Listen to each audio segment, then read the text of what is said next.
Hello friends, today we are going to continue chapter number 6, places of cultural heritage, lecture number 2. Friends, if we talk about these places of Indian cultural heritage, in the previous lecture we discussed about the Ajanta and Ellora caves. Friends, we discussed that it is an extraordinary example of art, painting and sculpture work. We started with getting the information from Ajanta caves, in which we discussed that these Ajanta caves are a very good and excellent examples of wall painting and the sculpture work. Here, the caves are divided into two different parts. One is the excellent example of wall painting and other is the excellent example of the sculpture work. Friends, Ajanta caves is situated in the Ajanta village in Aurangabad in Maharashtra. We discussed that several caves in Ajantas were chaityas, some of them were viharas. Friends, in the today's lecture, we are going to discuss about what is chaityas, what is viharas, what is stupas. In the previous lecture, while we were learning about the Ellora caves, we discussed that the Ellora caves are divided according to the temples into three types. From 1 to 12 number caves, where the Buddhist caves, from 13 to 29, where the Hindu caves, and 30 to 34, where the Jain caves. We discussed in the very last point of the Ellora caves that the famous Kailash temple is situated in cave number 16 in Ellora caves. Friends, today we will also learn about this Kailash temple. Friends, let us start by understanding about chaityas, viharas and stupas. Chaityas, viharas and stupas. Let us get the information one by one about chaityas, viharas and stupas. Let us start by understanding about the chaityas first. Chaityas, it is, we can say, the temple hall. It is the temple halls, or we can say shrines, or we can say shrines of Buddhist monks.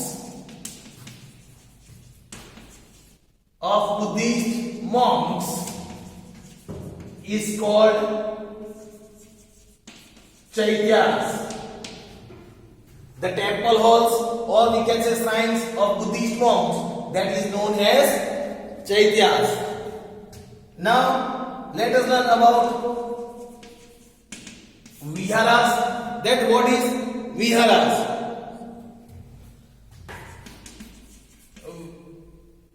Viharas, if we talk about viharas, viharas are monasteries used by Buddhist monks. It is the monasteries used by Buddhist monks for meditation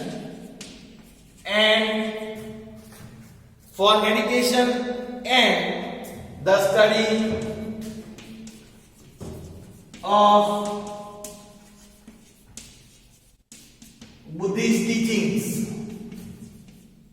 study of Buddhist teachings that is viharas.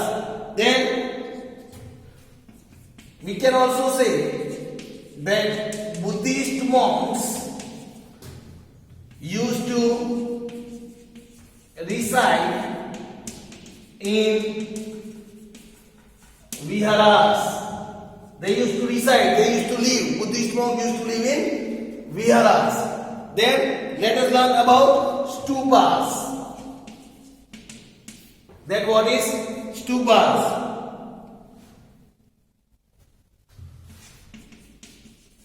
A stupa is a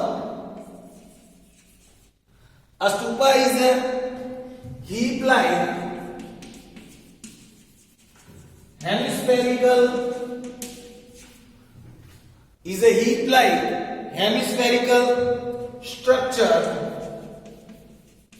containing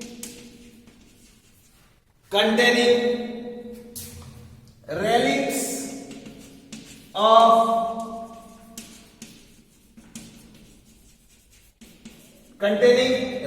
of Buddhist monks or nuns. Buddhist monks or nuns. Stupa is used as a place for meditation. Stupa is a heap-like hemispherical structure that is containing the relics, means the remains of Buddhist monks, or we can say the Buddhist nuns. Stupa is used as a place for meditation. Stupas are built in the most interior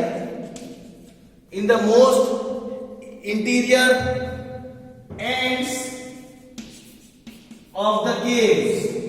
In the most interior ends of the caves. So friends, here was the information about chaityas, viharas and stupas. So friends, you might have understood about what is chaityas, what is viharas and what is stupas. Now friends, let us understand about the Kailash temple that is located in Ellora. Friends, let us have information about Kailash temple.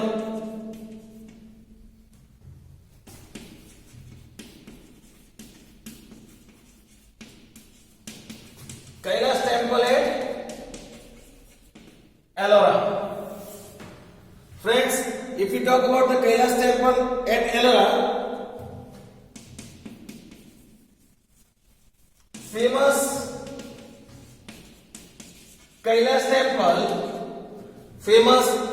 Kailash temple is situated in cave number 16. It is situated in cave number 16 of Ellora caves.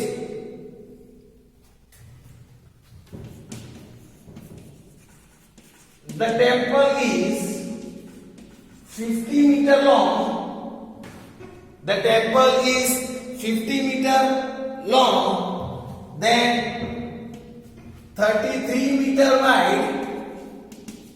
It is 33 meter wide and 30 meter height. Its height is 30 meter. It is 50 meter long, 33 meter wide and 30 meter is the height of this temple. This temple is carved out of a single massive rock. This temple is made out of one single massive rock. It is adorned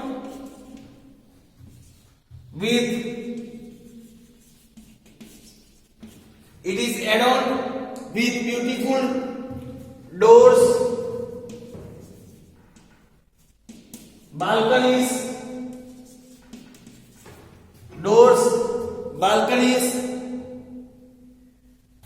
and series of pillars and the series of pillars.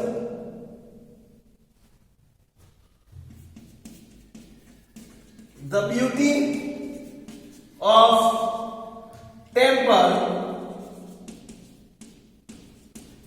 of temple is indescribable in words. The beauty of this temple is indescribable in words. So friends, here was the information about the Kailash temple that is located at Ellora. It is situated in cave number 16. The temple is 50 meter long, 33 meter wide and 30 meter is the height. It is carved out of one single massive rock. It is adorned with beautiful doors, balconies and series of beautiful pillars. The beauty of this temple is indescribable in words. So friends, this was the information about Kailash temple. Now let us learn about the Elephanta caves. Now friends, let us hear information about Elephanta caves.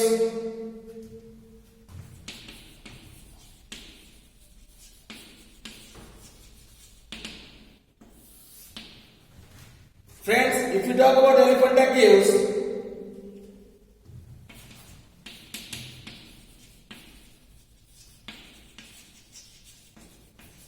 Elephanta caves are situated on a small island.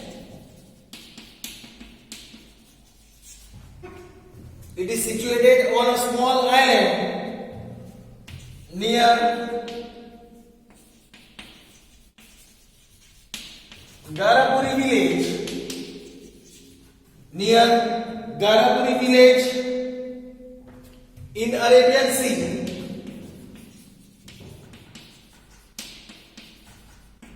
In Arabian Sea, 12 kilometers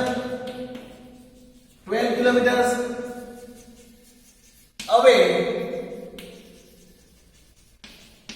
from Mumbai, 12 kilometers away from Mumbai in Maharashtra. In Maharashtra, it consists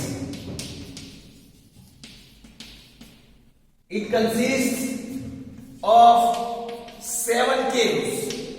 This Elephanta cave consists of 7 caves.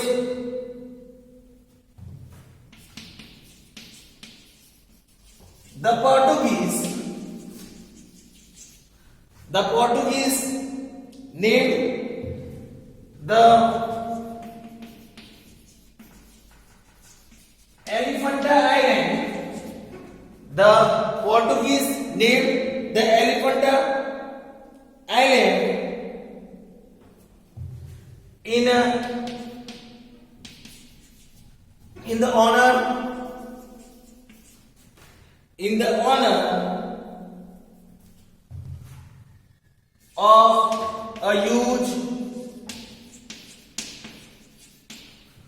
the honor of a huge rock-cut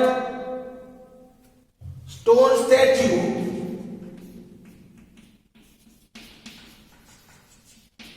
of elephant. Stone statue of elephant that once existed there.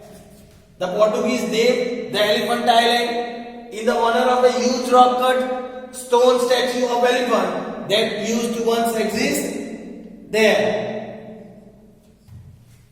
This is how the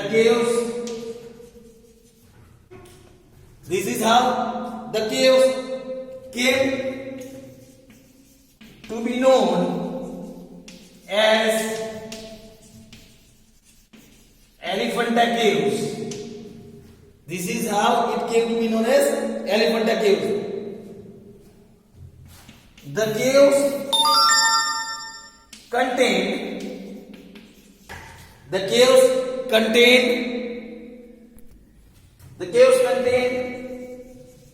many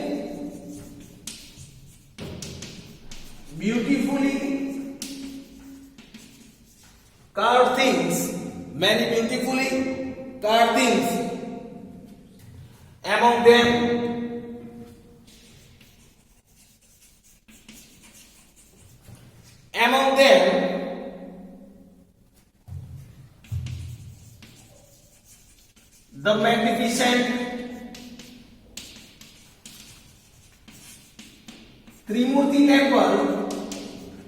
them, the magnificent Trimurti temple. In cave number 1 is the best specimen of sculpture. Work. Friends, here in 1987 AD, in the year 1987 AD, UNESCO declared Elephanta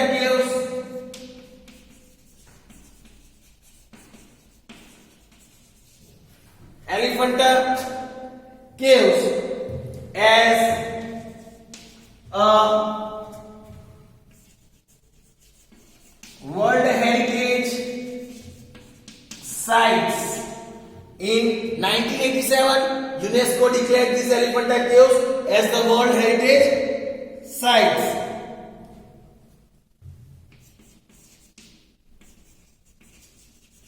Garapuri means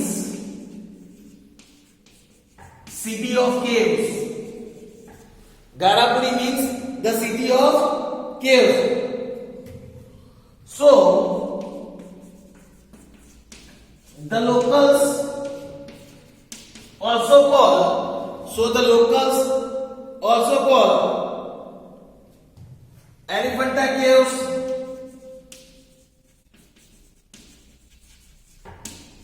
Elephanta Caves as Garapuri. They also call Elephanta Caves as Garapuri. So friends, here was the information about Elephanta Caves. After learning about Elephanta Caves, hope so you might have got the information about these caves. Now let us learn about Mahabalipuram. Friends, now let us learn about Mahabalipuram.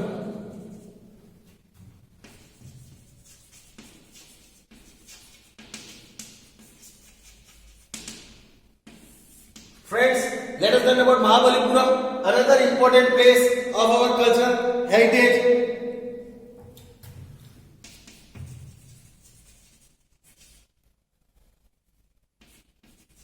Mahabalipuram is a small city.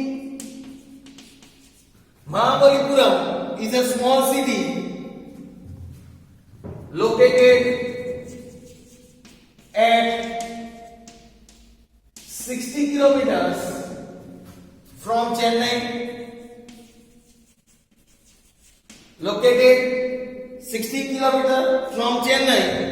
That is in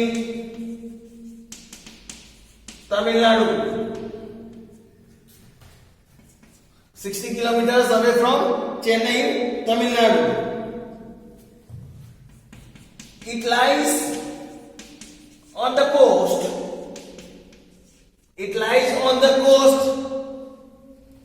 And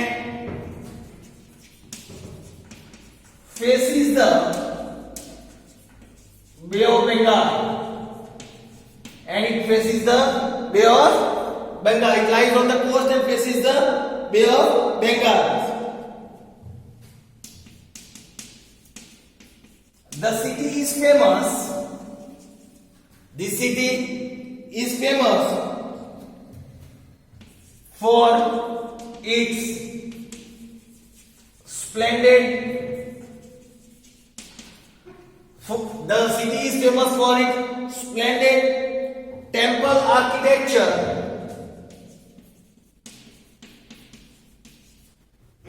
For its splendid temple architecture and seashore. And for the seashore.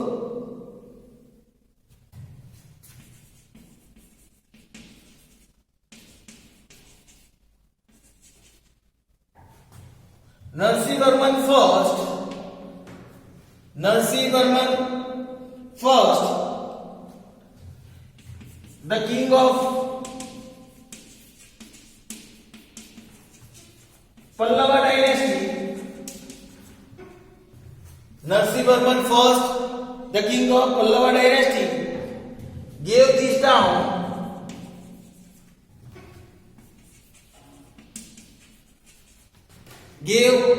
this town the name of Mahabalipuram. Narasimhavarman first, the king of Pallava dynasty, he gave the name. People gave the title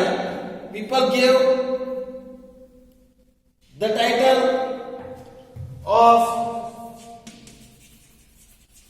Mahamala to the king. People gave the title of Mahamala to the king, which means a great wrestler.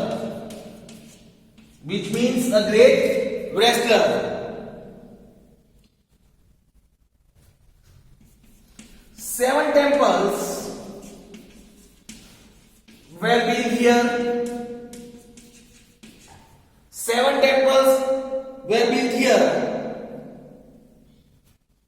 Out of them, two temples were submerged into the sea. Out of them, two temples were submerged into the sea. Hence,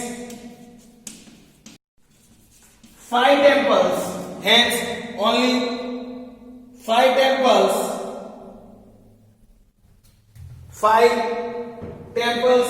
or we can say five temples, chariot temples.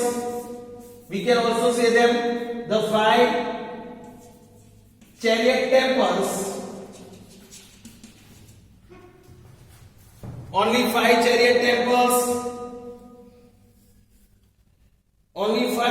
temples exists today. Only five chariot temples exist today. The temple consists of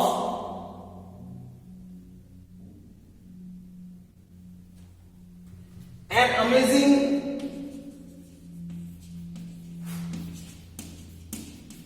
figure of Lord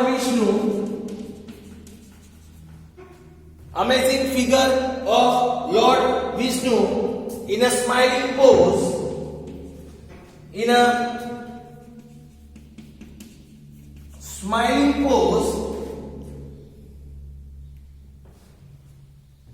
besides there is also an idol of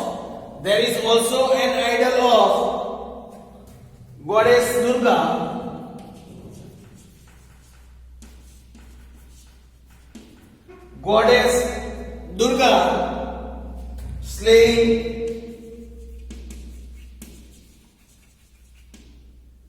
Mahishasur. slaying Mahishasur. Then it is worth noting that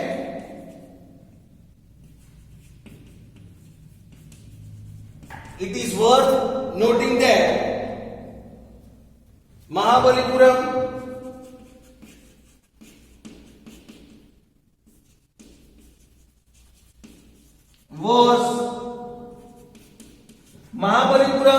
was also a famous ancient harbor. It was a famous ancient harbor. So friends, here was the information about Mahabalipuram. Friends, we have discussed about how this small city Mahabalipuram became famous. King Narasimhavarman I, the king of Pallava dynasty, who was also known as Mahamala, means a famous Western, gave the city name of Mahabalipuram. So friends, we have discussed today about Chaityas, Vihara Stupas, Kailash Temple, Elephanta Caves and Mahabalipuram. We will discuss about the other places in our next lecture. Thank you friends.